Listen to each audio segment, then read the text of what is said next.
Dobrodošli na okrugli stol. Treba li Hrvatskoj nacionalni plan za suzbijanje kardiovaskularnih bolesti u organizaciji Hrvatskog zavoda za javno zdravstvo i uz podršku Hrvatskog kardiološkog društva, Zaklade Hrvatska kuća srca i Hrvatske lige za hipertenziju. Sudionici su izvanredni profesor Krunoslav Capak, doktor medicine, ravnatelj Hrvatskog zavoda za javno zdravstvo, Ivana Portolan-Pajić, doktorica medicine, načelnica sektora za primarnu zdravstvenu zaštitu i zdravstveni turizam i predstavnica Ministarstva zdravstva, akademik Davor Miličić, upravitelj Zaklade Hrvatska kuća srca i predsjednik Hrvatskog kardiološkog društva, akademik Bojan Jelaković, predsjednik Hrvatske lige za hipertenziju, profesor dr. Viktor Peršić, doktor medicine, ravnatelj talasoterapije Opatija, izvanredna profesorica Venija Cerovečki, doktorica medicine, pročelnica katedre za obiteljsku medicinu Medicinskog fakulteta u Zagrebu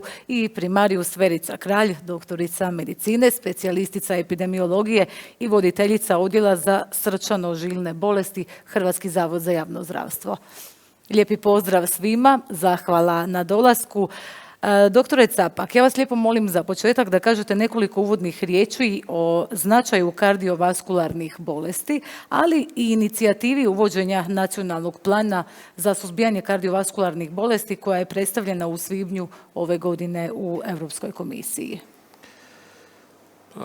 Kardiovaskularne bolesti su u Hrvatskoj, u većini zemalja Europe i svijeta na prvom mjestu po uzroku smrti, dakle po mortalitetu, po hospitalizacijama, a i na vrlo visokom mjestu su kao uzrok invalidnosti, kao uzrok gospodarske, ekonomske deprivacije, apsentizma na poslu i tako dalje. Dakle, jedan od izuzetno važnih zdravstvenih i široko društvenih problema, što je prepoznato naravno i na razini Europe i diljem svijeta preko ovih naših epidemioloških pokazatelja i preko studija koje su provedene po tom pitanju.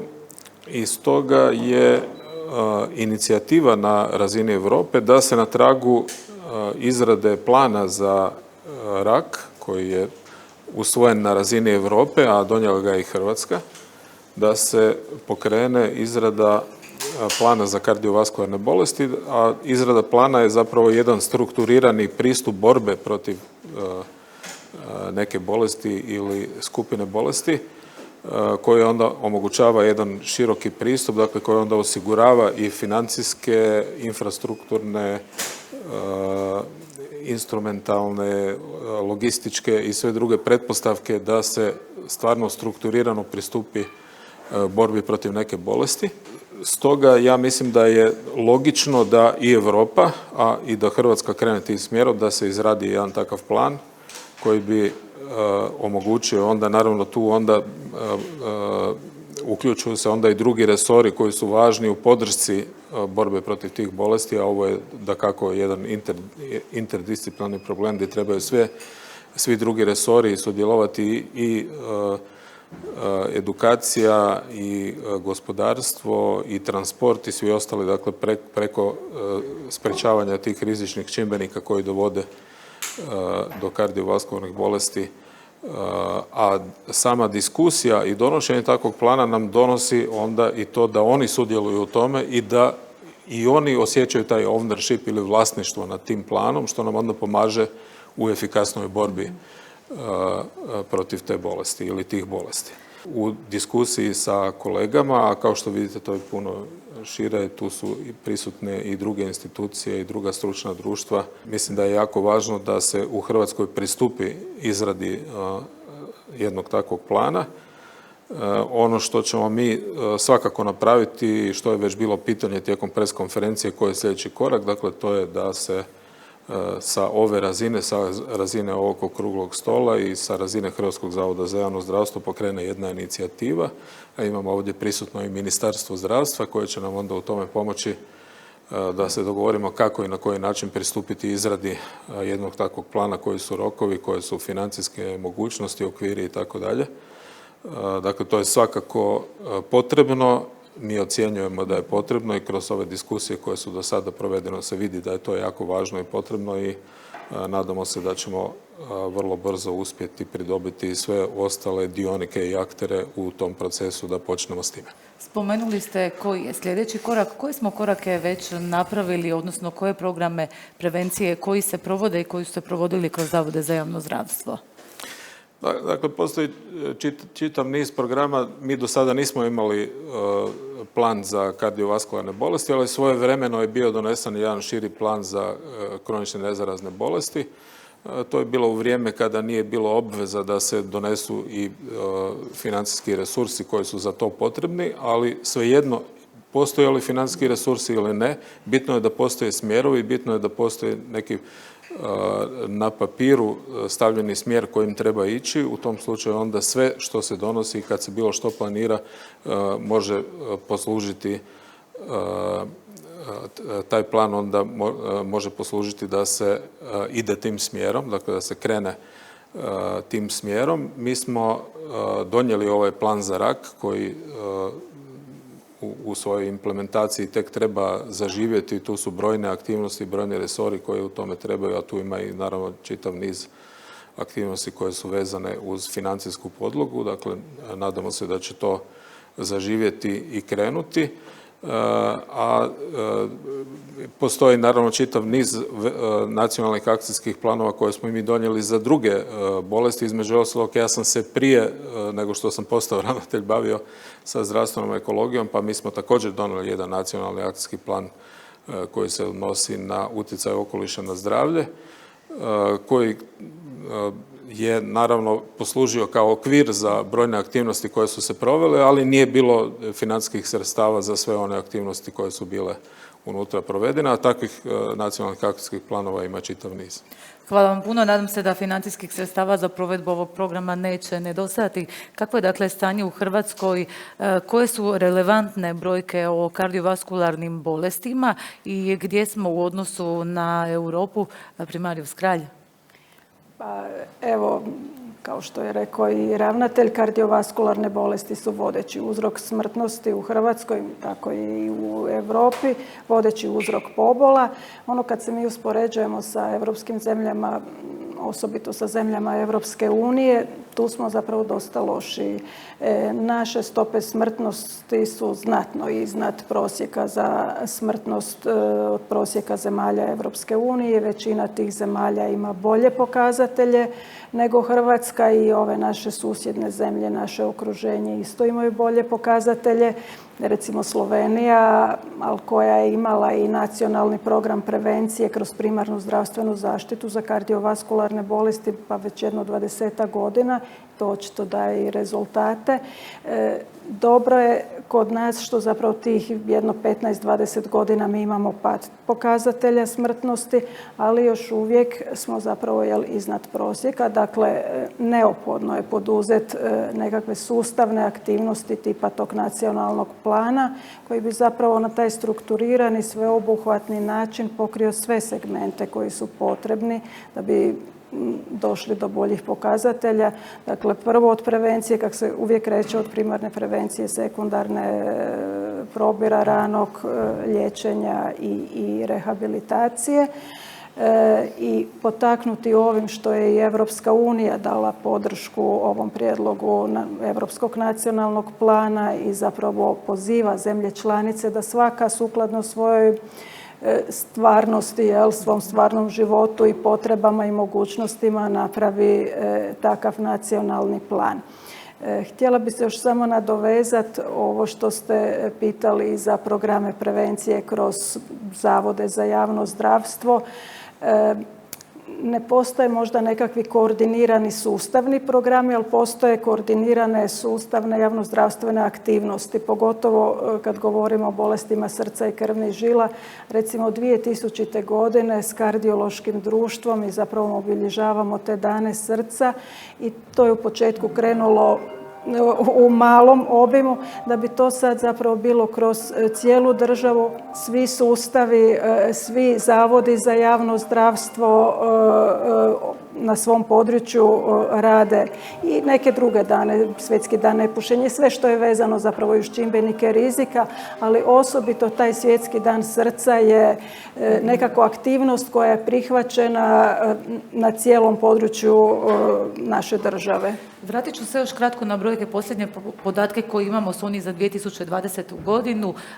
Broj smrtnih slučajeva oko 23.000. Mislite li i koliko je pandemija covida utjecala na sve to skupa? Očekujete li da će nove brojke biti još i veće i koliko je na kraju krajeva ljudi koji boluju od kardiovaskularnih bolesti? Pandemija je sigurno utjecala kako i na druge kronične bolesti, tako i na kardiovaskularne, možda još izrazitije na kardiovaskularne, jer su ti bolesnici zapravo pod dvostrukom prijetnjom i u povećanom su riziku od težih oblika covida, od posljedica post-covida, do toga da su zdravstveni resursi bili ipak usmjereni na pandemiju i liječenje covid bolesti, pa dakle nisu bili dostupni za ranu dijagnostiku i liječenje. Tako da zapravo je Europa, i to je bio jedan od poticaja, ova pandemija, da se pokrene ta inicijativa za ciljani plan za suzbijanje kardiovaskularnih bolesti, jer se očekuju zapravo veće brojke. S druge strane imamo i starenje stanovništva i u Hrvatskoj i u Europi, a kardiovaskularne bolesti ipak jesu najčešće u starijoj dobi, rizik se povećava s dobi. Dakle, očekujemo veću prevalenciju tih bolesti i znači odmah i veće resurse potrebne i u zdravstvenom sustavu, a i u cijelom društvu i na kraju veliko opterećenje i za samog pojedinca, za zajednicu i za društvo u cjelini i države. Znam da je nezahvalno prognozirati, no ono što možemo čuti kad govorimo o nacionalnom planu borbe protiv onkoloških bolesti, da bi se njegovom provedbom u Hrvatskoj moglo utjecati na smanjenje za otprilike oko 7.000 smrti. Što vi predviđate, što bi se moglo dobiti, što možemo dobiti kao rezultat provedbe ovog nacionalnog programa? Pa s obzirom da smo mi na početku inicijativa i nismo išli tako ciljano s brojkama, ali poznato je od prije da je zapravo 70 do 80% tih prijevremenih kardiovaskularnih bolesti spriječivo promjenama načina života. Dakle, ako bi to bio dobro koordinirani sustavni program koji bi imao i dobar odaziv i dobru naravno podršku, infrastrukturu od financijske pa nadalje, kadrovske i slično, sigurno da bi s godinama postigli jako dobre rezultate, samo to nije stvar koju, što smo danas već i čuli, koju mi možemo očekivati za godinu dana rezultate, nego sve u prevenciji kroničnih nezaraznih pa i kardiovaskularnih zahtijeva malo više vremena. Hvala vam, akademiče Miličić. Dakle, koji su rizici kardiovaskularnih bolesti? Što se do sada radilo po pitanju prevencije i treba li u Hrvatskoj uključiti u program i probire i ranu dijagnostiku i liječenje i na koji način? Pa ja često volim ponavljati da i ptica na grani zna koji su kardiovaskularni rizici, jer o tome ipak većina ljudi zna podosta, iako onda u provedbi, a to znači rad na sebi i smanjenje vlastitih rizika, prepoznavanje i smanjivanje ili otklanjanje vlastitih rizika, tu naši sugrađani zakazuju, a kao potvrda tomu jesu ovi epidemiološki podaci koje smo čuli od primarius Kralj. Dakle, mi smo poduzimali i poduzimamo Hrvatsko kardiološko društvo, Hrvatska kuća srca, tu je Hrvatska liga za hipertenziju, tu je na kraju krajeva i Hrvatski zavod za javno zdravstvo, niz javnozdravstvenih akcija koje su bile usmjerene na osvješćivanje javnosti o kardiovaskularnim rizicima, o važnosti njihovog uklanjanja. Isto tako poduzimali smo različite probire, recimo nekih manjih skupina, kao demonstracija toga što je bitno, to je recimo mjerenje hipertenzije u nekim skupinama ljudi ili ugroženih ili opće populacije, određivanje razine glukoze i tako dalje. Neprekidno govorenje koliko je pušenje štetno i potencijalno smrtonosno, jer jedna od 5 osoba odnosno svaka druga osoba koja puši, umire zapravo izravno ili neizravno od posljedica pušenja. Dakle, sve je to manje više dobro poznato, ali ono što se uvijek diskutira u kardiološkim krugovima, ne samo našima, nego i inozemnima, je da je malo možda govorenje o kardiovaskularnoj prevenciji publici dosadno. To nije jako zabavno, ali je jako bitno. E sad, zašto ovaj program ima smisla? Pa zato što će on mora biti sveobuhvatan, on mora biti dobro strukturiran i što je najvažnije, on mora biti obvezujući za sve dionike u tom sustavu koji će sudjelovati u programu. Prema tome, on je obvezujući i svi ćemo mi, i liječnici obiteljske medicine, i kardiolozi, nefrolozi, hipertenziolozi, metabololozi, svi ćemo mi morati se više usmjeriti kako na primarnu kardiovaskularnu prevenciju, i to na jedan strukturiran i obvezujući, podcrtavam, obvezujući način, a naravno da onda, budući da je to cjeloviti program, moramo uzeti u obzir i kako ovu kurativnu kardiologiju, znači kliničku kardiologiju i polikliničku kardiologiju koja liječi bolesti kardiovaskularnog sustava, kako nju približiti na jednak način našim sugrađanima. Jer vi znate da je Hrvatska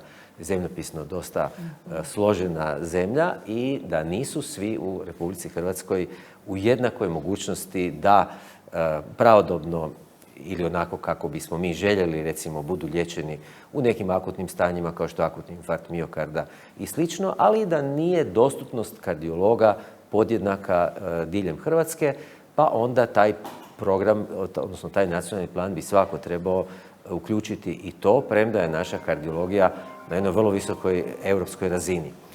I treće, dolazi naravno do izražaja, treba doći do izražaja ono što nije idealno riješeno u našoj državi, a to je rehabilitacija kardioloških bolesnika. Kardioloških bolesnika ima jako mnogo, zahvaljujući dobroj kardiologiji oni preživljavaju, ali onda se suočavamo s manjkom dobre, kvalitetne, strukturirane rehabilitacije, jer imamo svega nekolicinu rehabilitacijskih centara koji mogu rehabilitirati te naše pacijente lege artis. I to je to. O rehabilitaciji ćemo svakako još govoriti. Dakle, rani probiri. Gdje, kada i za koga? Rani probir počinje već od dječje dobi. Eto, mi smo kao Hrvatsko kardiološko društvo i zaklada u suradnji s Ministarstvom zdravstva i Hrvatskim zavodom za javno zdravstvo pokrenuli, tu je još i Hrvatsko društvo za aterosklerozu, pokrenuli projekt koji će, kao što je rekla bila doktorica Portolan-Pajić, zaživjeti već vjerojatno ove akademske godine ranog probira, a to znači djece koje se upisuju u prvi razred osnovne škole, na porodičnu hiperkolesterolemiju. Ta bolest se pojavljuje ne tako često, ali je to najčešća metabolička nasljedna bolest. Dakle, 1 na 200 do 1 na 500 novorođene djece i općenito 1 na 200 do 1 na 500 populacije imaju porodičnu hiperlipoproteinemiju. To znači da je kod njih izrazito povišen ovaj aterogeni LDL, opasni, štetni kolesterol, koji pogoduje brzom nastanku ateroskleroze, dakle i onda preuranjenom oboljevanju i smrti od srčanog udara, moždanog udara i tako dalje. To je već negdje u dobi od 40 godina. Takve osobe su ozbiljno bolesne ili, nažalost, umiru. Dakle, takav nacionalni probir ima smisla jer ćemo identificirati djecu, pa ćemo moći od najranije životne dobi spriječiti ovo o čemu sam govorio, a osim toga identificirat ćemo i njihove roditelje koji tek što nisu oboljeli i imamo mehanizme kako da spriječimo komplikacije te bolesti metaboličke na kardiovaskularnom sustavu i kod njihovih roditelja. To je primjer, recimo, ranog probira. Onda kontinuirano treba kontrolirati one rizične čimbenike koji su najčešći, a to je hipertenzija, to je povišeni šećer u krvi, to je poremećaj masnoće u krvi koji nije isključivo nasljedan, nego je dominantno stečen sa određenom nasljednom komponentom. Dakle, trebamo se fokusirati na najvažnije rizične čimbenike u kardiologiji koje možemo liječiti, koje možemo otklanjati i koje možemo modificirati. Hvala vam, akademiče Ilaković. Ovo čuli smo, hipertenzija, zovemo ju tihim ubojicom. Zašto? Pa hipertenzija je, kao prvo moram reći, najčešća kronična nezarazna bolest. I ona je bolest koja zapravo, evo, prema podacima zadnjima u Hrvatskoj je najčešći uzrok smrti, posredno preko kardiovaskularnih i cerebrovaskularnih bolesti, a kad se pogledaju podaci koje sam dobio od primarius Kralj, dakle, ona je i navedena hipertenzivna bolest kao uzrok smrti na drugom mjestu kod žena. Dakle, samo tako, dakle, kad se po toj definiciji nomenklaturi. Hipertenzija je, prije nego što kažem zašto je tih ubojica, je bolest koja košta u liječenju kad nije komplicirana malo manje od šećerne bolesti. Dakle, to je ono što nije osviješteno u našoj populaciji, kako uopće, tako ni u stručnoj. Dakle, to je nešto na čemu treba raditi i to je jedan od elementa zašto ona tihi ubojica, jer ljudi nisu prepoznali tu njenu opasnost, a i ekonomsku važnost. Koliko prekasno bude otkrivena? Bude uglavnom prekasno otkrivena jer nema tegoba. No ono što hoću reći još prije, dakle ono što je problem, rekao sam malo prije na preskonferenciji, njena prevalencija raste. Dakle, prema podacima koje mi imamo u Hrvatskoj je ona u zadnjih 15 godina narasla za otprilike 8%. To je problem jer neki vole reći da je hipertenzija barometar zdravstvene prosječenosti nacije. Dakle, to je pokazatelj koliko naša nacija i koliko zapravo općenito gledajući toj situaciji u svijetu nije prosječena i po pitanju važnosti hipertenzije. Ona se može lagano prevenirati i lagano, kad kažem, ne baš tako jednostavno, ali moguće. To je ono što je važno i što vjerujem da će biti uključeno u ovaj nacionalni program. Spomenuo sam isto na preskonferenciji jednu jednostavnu metodu koju smo mi dokazali da je učinkovita u Hrvatskoj i po tome Hrvatska je zapravo primjer. Ja ću uskoro imati jedan sastanak Svjetske zdravstvene organizacije po pitanju smanjenog unosa kuhinjske soli gdje ću to istaknuti. Dakle, onda ćemo mi biti jedan svijetli primjer i to je nešto što će biti, ja se nadam, uvršteno u nacionalni program jer pokazuje da se na taj način može regulirati na populacijskoj razini prevalencije hipertenzije, a kod bolesnika poboljšati kontrola hipertenzije. Da ponovimo još jednom, koliko soli manje je put do zdravijeg načina života, na kraju krajeva i do zdravlja? Dakle, kad bi se smanjio unos kuhinjske soli na populacijskoj razini za 3 grama kuhinjske soli dnevno, što je izvedivo. Dakle, današnja populacija Hrvatske prosječno unosi 12 grama, preporuka je 5 grama, bilo bi populacijskoj razini tlak niži za 5 mm žive i bilo bi manje otprilike 8 do 10 tisuća smrti manje. Da sad ne govorim o postocima koliko je to manje moždanog udara ili manje smrti od koronarne bolesti. Zapravo ste odgovorili na pitanje trebamo li uvesti probir na hipertenziju i što vi sve radite po tom pitanju?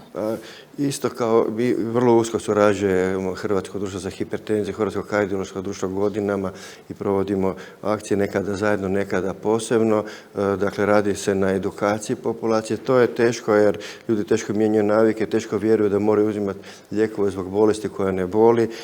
Onda još problem je ustrajnosti uzimanja tih lijekova. Dakle, bitno je kontinuirana edukacija. Osim ovoga probira, mi možemo detektirati nekoga i uvesti mu terapiju ili preporučiti promjenu životnih navika, ali njih se mora kontinuirano zapravo educirati i imati pod kontrolom. To je veliko opterećenje za liječnike obiteljske medicine, jer ovako i onako imaju dovoljno posla i onda tu tražimo načine kako zapravo poboljšati taj put. Upravo pripremamo, postoji nekoliko strateških mogućnosti. Jedna je uključivanje ljekarnika, svakako, educiranih koji moraju biti dio tima i onda oni educirati o nuspojavama, promjenama životnih navika, pravilnom mjerenju arterijskog tlaka. A drugo, danas živimo u eri digitalne tehnologije, informatike, dakle to je sljedeći put koji radimo i koji razvijamo u Hrvatskoj ligi za hipertenziju, Hrvatsko društvo za hipertenziju, Hrvatsko kardiološko društvo. Još samo za kraj možda da naglasimo tko je najskloniji hipertenziji? Ona ne bira. Dakle, tu nema pravila, neko može imati sve čimbenike rizika pa nema hipertenziju, pa obično to bolesnici izvlače kao svijetli primjer. Evo, moj djed je pušio do 90. pa mu ništa nije bilo, ili je imao 130 kila pa mu ništa nije bilo. Dakle, a opet, skloni su oni koji su izloženi većini nepovoljnih čimbenika rizika. Dakle, oni koji jedu previše kuhinjske soli, koji su tjelesno inaktivni, koji puše, koji imaju preveliku tjelesnu masu, koji su izloženi stresu. Dakle, postoje hipertenzija vrlo kompleksna. Nju nije jednostavno niti detektirati, a još manje lagano liječiti.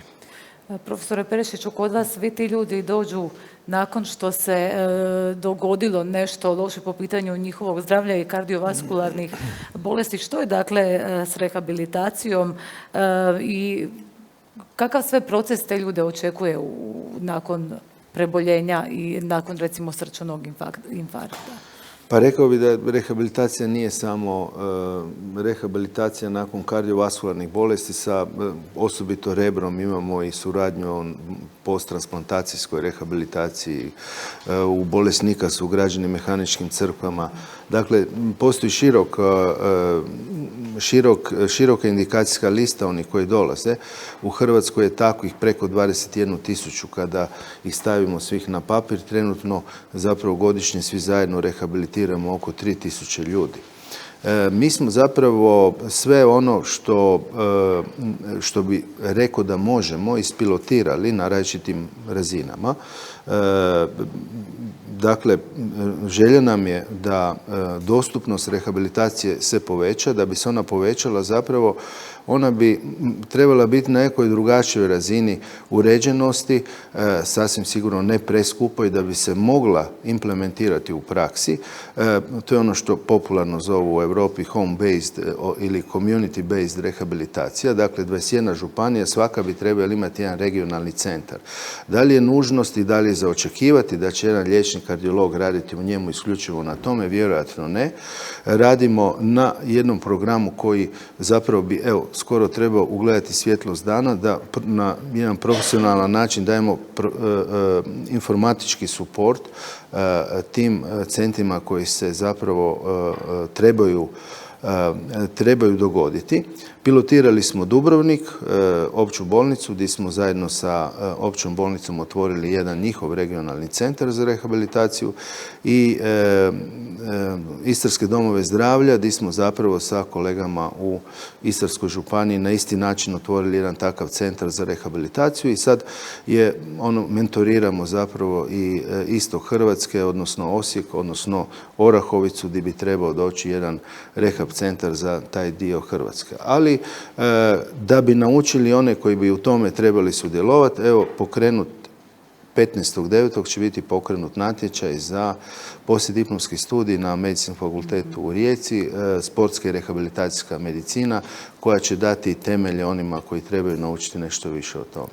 Rekli ste da rehabilitirate 3.000 pacijenata. Svi zajedno u Hrvatskoj. Svi zajedno. Kolike su potrebe i kad će svi ti ljudi dobiti adekvatnu rehabilitaciju?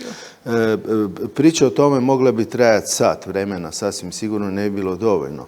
Međutim, rekao bi da trošimo resurse nepotrebno u stacionarnim centrima za sve bolesnike, jer u stacionarnom centru treba bi se desiti onaj najteži, koji bi u nekom probiru trebao biti izdvojen. Kada bi rekao bi da stacionarnih centara možda u toj razini je dovoljno kada bi probirom adekvatno izdvojili tih 3.000 ljudi. Međutim, trenutno postoji 3 centra i u ta 3 centra se slijevaju svi ti bolesnici koji su i lakši, koji su i srednje teški ili teški. Drugim riječima, pojeftinili bi rehabilitacijski postupak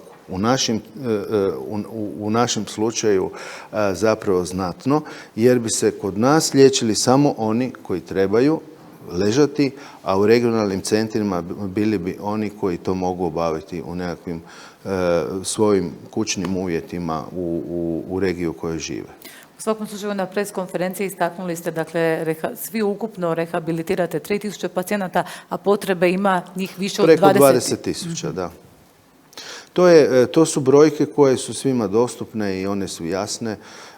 Naravno da u tom kontekstu imamo problem i s otocima, imamo problem i sa nekakvim gorskim kotorom u kojem zapravo ta dostupnost je utoliko teža zbog udaljenosti i zbog nekakvih drugačijih geografskih uvjeta, ali recimo da bi Hrvatsku zadovoljilo 21 centar, ali organizacijskoj razine, ono što smo naučili u Sidi kada se desila, pa je nismo mogli skrbiti u Južnoj Africi, pa se desio task shifting, da smo prenijeli naša znanja na srednje razine, dakle na sestrinstvo i fizikalnu medicinu, tako moramo napraviti i u slučaju kardiovaskularnih bolesti, da liječnik može iz određene udaljenosti biti profesionalna podrška onima koji takve centre vode. S obzirom da ne odgovaramo na sve potrebe, što je s kvalitetom života preživjelih i kako u ovom nacionalnom programu trebaju izgledati nacionalne smjernice za rehabilitaciju? Pa o tome kakav doprinos čine ovakvi postupci u kardiološkoj rehabilitaciji, odnosno sekundarnoj prevenciji, na svim razinama zapravo čine dobro. Postoje brojke koje su stare preko 15 ili 20 godina, koliko se poboljšava kvaliteta života onih koji pristupaju ovakvim programima, pa tako i koliko produljujemo život. Primjer, američka administracija svaki put kada su izbori zapravo ima spor oko zdravstvene zaštite, koliko dati i zapravo ih doživljavamo prilično restriktivno u takvim elementima. Međutim, oni su 2014. zapravo u rehabilitacijsku indikacijsku listu postavili srčano zatenje za koje je dokazljivo ukoliko se takvi bolesnici rehabilitiraju uz uključivo tjelesnu aktivnost, smanjuje se smrtnost za 11%. Dakle, to su velike brojke, to je sve na toj razini dokazljivo, a sama rehabilitacija, kada bi je trebali staviti u kontekst postupaka koji produljuju život, onda bi iza po jeftinoći zapravo bila druga po redu nakon kombinacije aspirina i beta blokatora.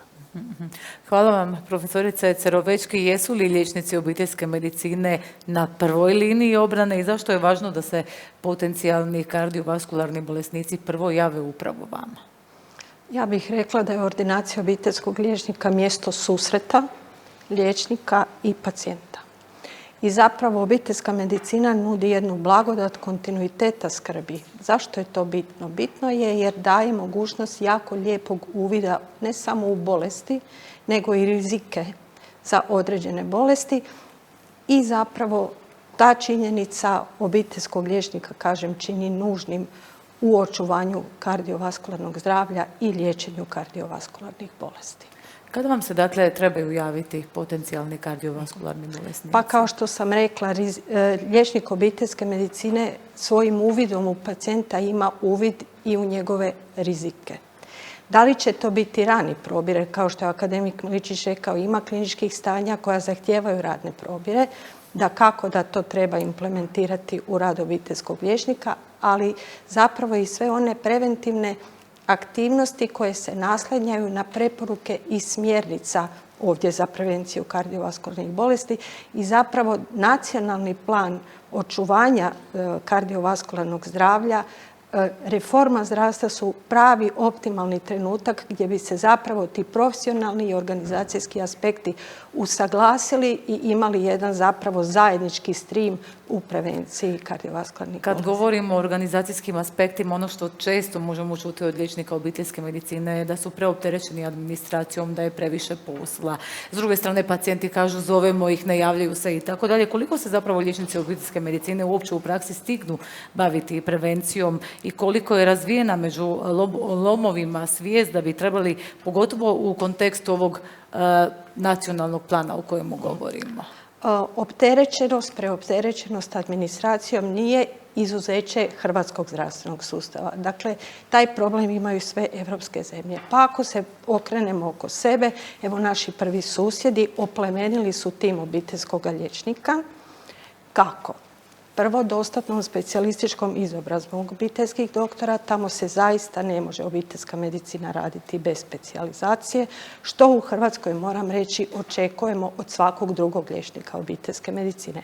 Dakle, jedna vrsta oplemenjenosti treba biti na segmentu specijalističkog usavršavanja.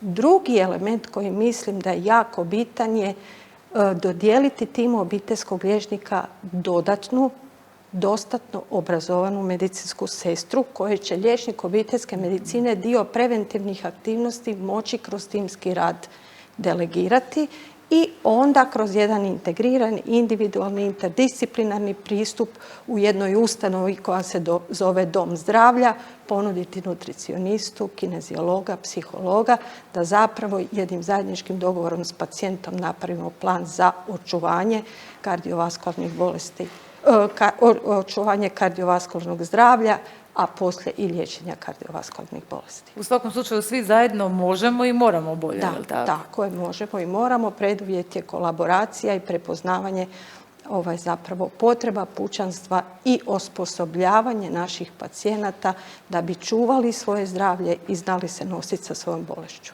Još samo kratko, što je s odgovornošću samih pacijenata? Znamo da je i previše onih koji se ne odazivaju i na neke druge nacionalne probire. Obiteljska medicina je mjesto dogovora pacijenta sa liječnikom.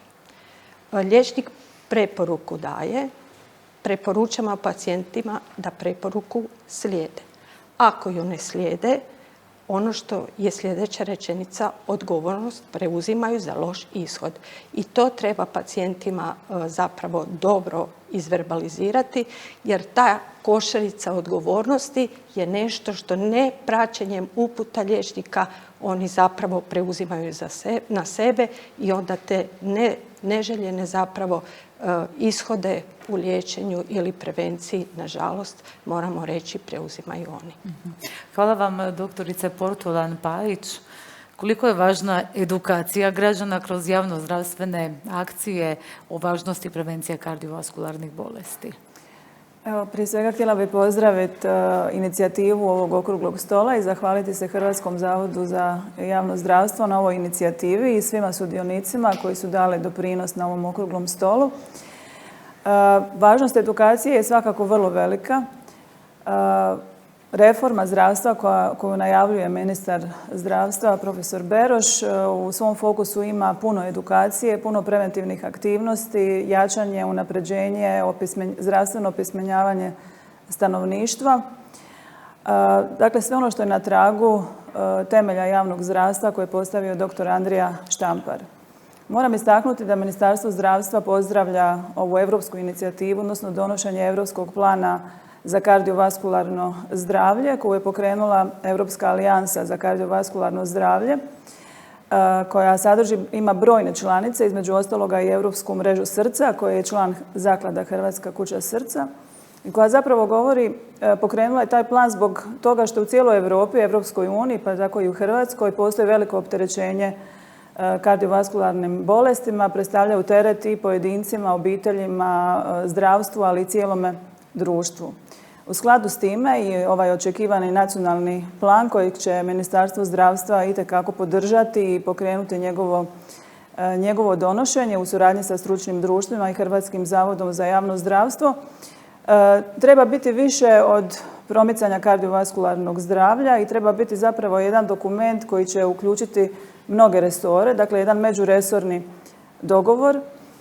To je na tragu inicijative ministra zdravstva o pokretanju javnih ustanova koji su prijatelji zdravlja, ali mora uključiti i obrazovanje, školstvo, poljoprivredu, gospodarstvo, dakle gotovo sve segmente društva.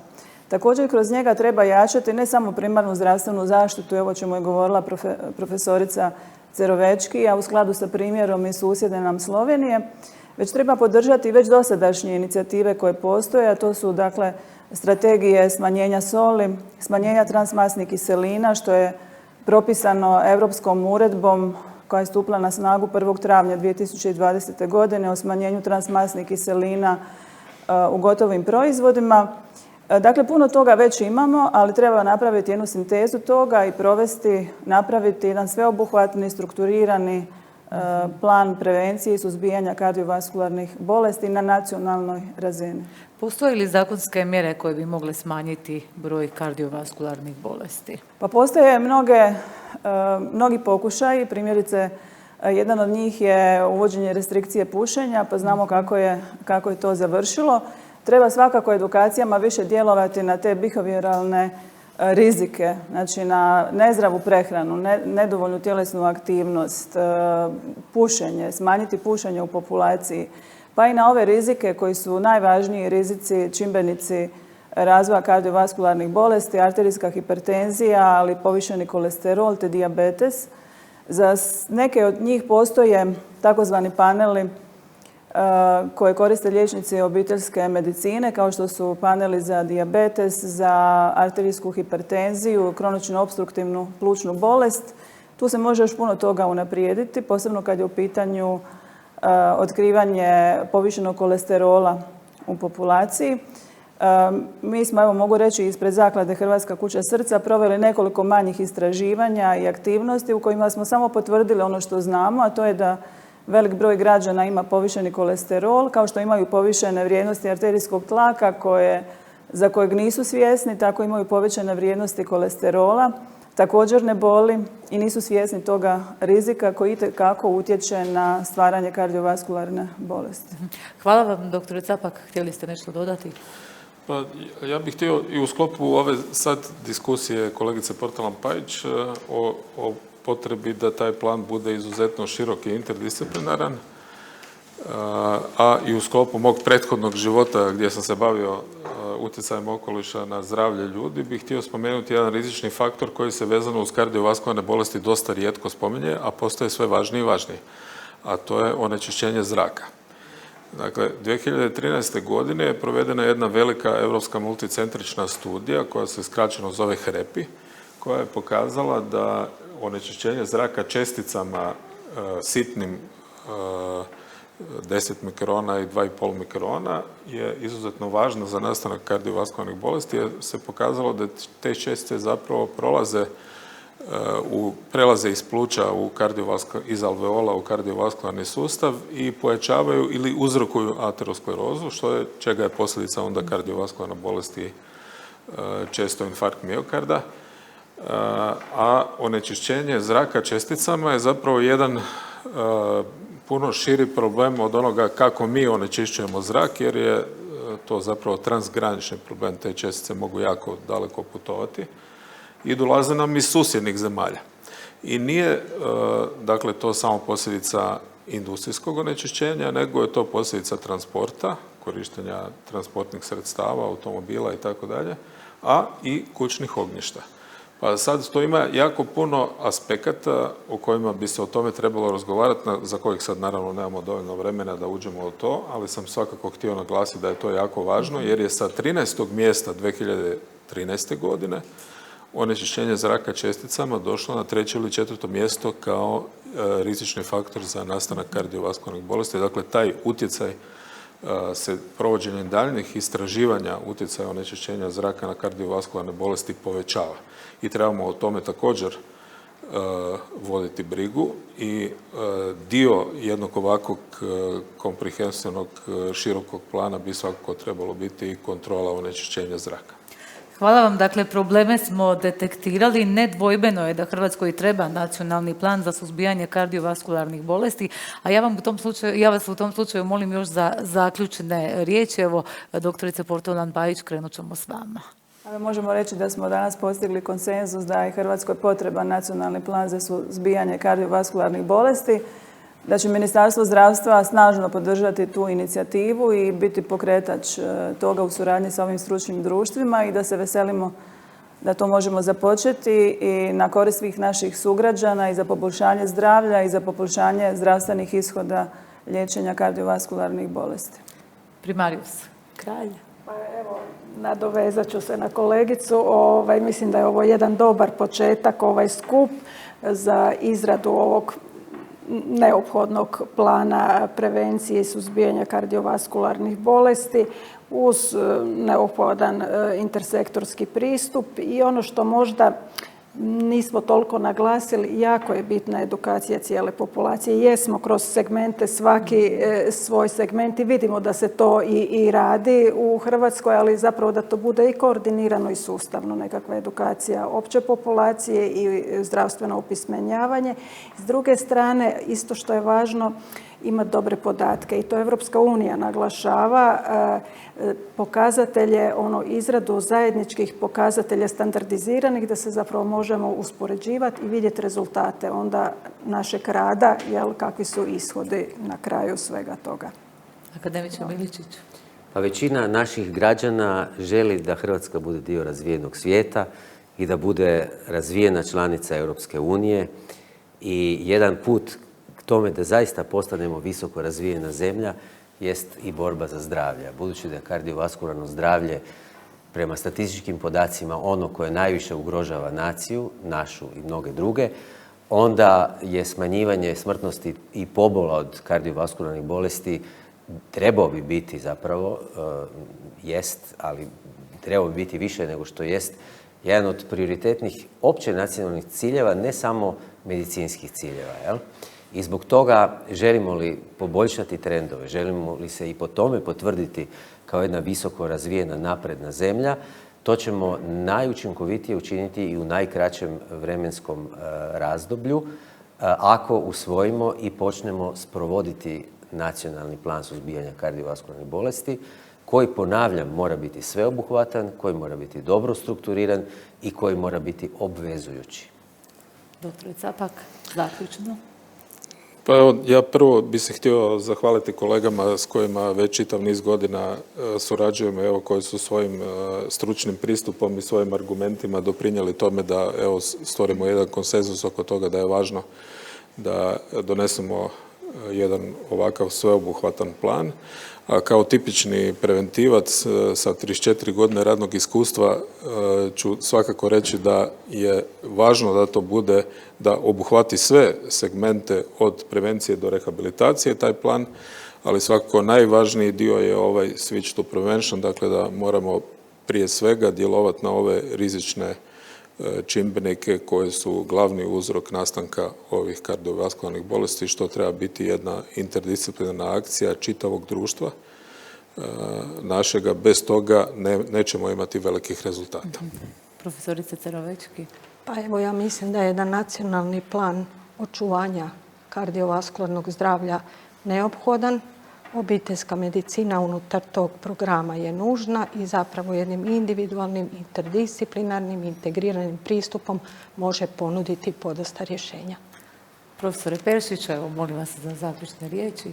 Pa evo, Davor je rekao jednu sjajnu rečenicu da zapravo odnos prema kardiovaskularnoj prevenciji zapravo i zapravo slika karaktera jednog društva. Tako da svi mi težimo da budemo bolji, mi možemo to biti.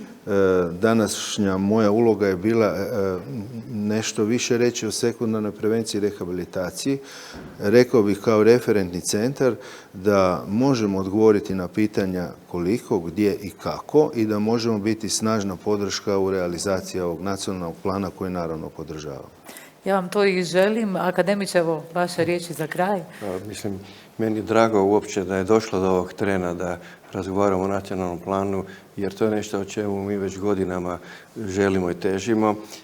Rečeno je zapravo sve što bi trebalo biti. On mora biti zapravo plan koji će uključiti više resora. Dakle, tu bez gospodarstva neće biti uspjeha sigurno. Kao što je rekao akademik Miličić, on mora biti obvezujući i prema gospodarstvu i prema bolesnicima. Neko je pitao kolika njihova uloga je. Oni moraju biti aktivni, svjesni i odgovorni. U njih se puno ulaže, da tako kažem, i onda oni moraju vratiti zbog onih pojedinaca koji zapravo snose dijelove troška.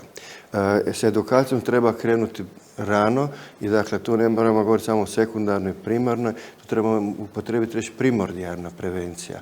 Dakle, od dječjih vrtića, kao što sam rekao na presici, kada djeca ni nemaju nikakve faktore rizika još prisutne, premda nažalost danas sve više imaju u najranijoj dobi, ali to je onda garancija da će naša nacija za 20 godina biti zdravija. Mogu samo još na kraju reći da je nacionalni program u biti već počeo sa ovim strateškim planom za sol.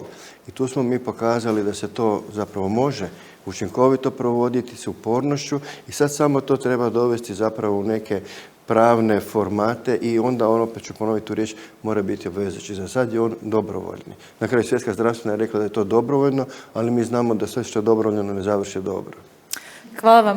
Hvala vam svima na sudjelovanju. Neka ono što je počelo bude još bolje i neka bude što manje oboljelih i smrtnih slučajeva. Hvala vam još jednom.